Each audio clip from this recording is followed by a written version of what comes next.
Bonjour et bienvenue dans cette pépite de créativité avec Isabelle Robin, en prévision du Festival de la créativité que nous vous offrons du 15 au 23 octobre 2022. Vous découvrirez dans chacune de ces vidéos l'un des intervenants ou l'une des intervenantes du festival pour découvrir leur univers créatif.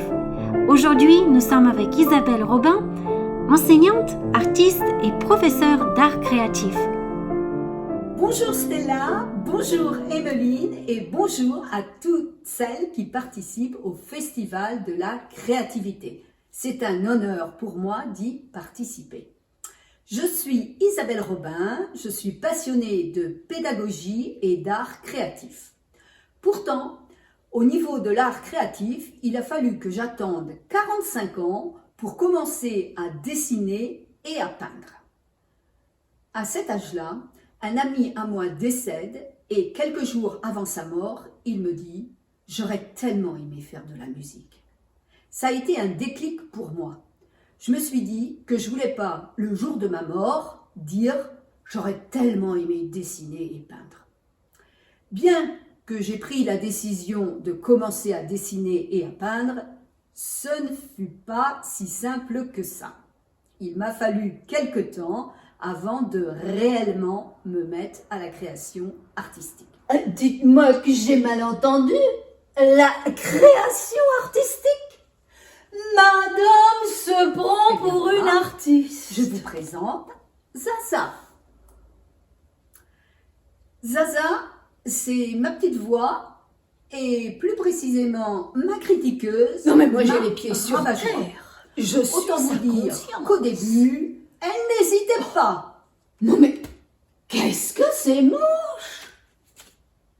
Oh bah t'as pas honte. Hein. Non mais un gosse de 5 ans ferait mieux. De l'art abstrait. Du gribouillis. Du découpage collage. Quel gâchis de matériel. Non mais t'as pas mieux à faire, hein? Autant vous dire qu'avec une telle petite voix, il m'a fallu du temps pour composer avec elle, pour l'apprivoiser. Je ne dis pas l'éjecter, car je suis de celles qui pensent que cette petite voix, on ne peut pas la sortir de nous-mêmes. Elle est en nous et il faut l'apprivoiser. J'aime partir à l'aventure quand je fais une création. J'aime changer de médium. Une fois, c'est la peinture, le crayon de couleur. Une autre fois, ce sera le découpage collage. Je m'inspire de la nature. J'adore faire de grandes randonnées en nature. Je vais aussi dans les musées et je m'inspire d'artistes. Pour moi, l'art créatif, c'est d'abord expérimenter et s'amuser. J'adore jouer et c'est pour ça que j'ai créé le jeu Art Créatif. Je l'ai créé avec quelques participants du défi 365 Art Créatif.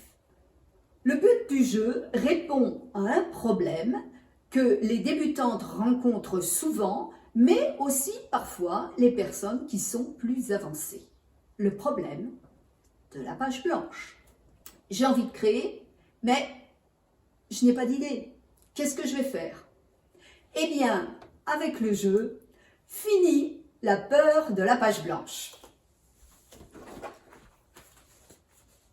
Le jeu est constitué de 100 cartes. Les 100 cartes sont classées en 4 catégories plus une.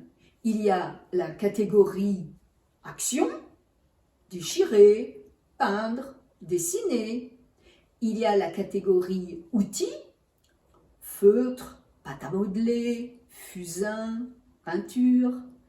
Il y a la catégorie support, papier noir, carton. Il y a la catégorie thème, très vaste, la nature, la ville, les portraits.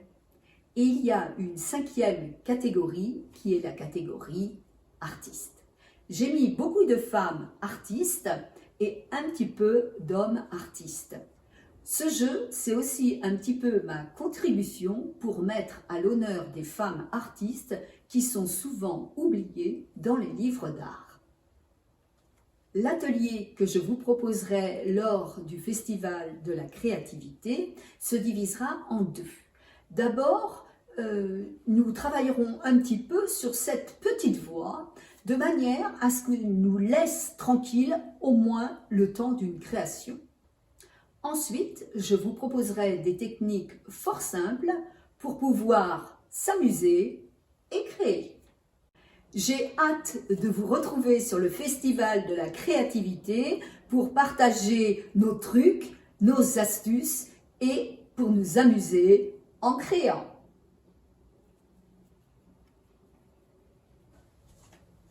Je peux venir sur le festival? Oui, tu es invité et on te fera même un sort. À bientôt sur le festival.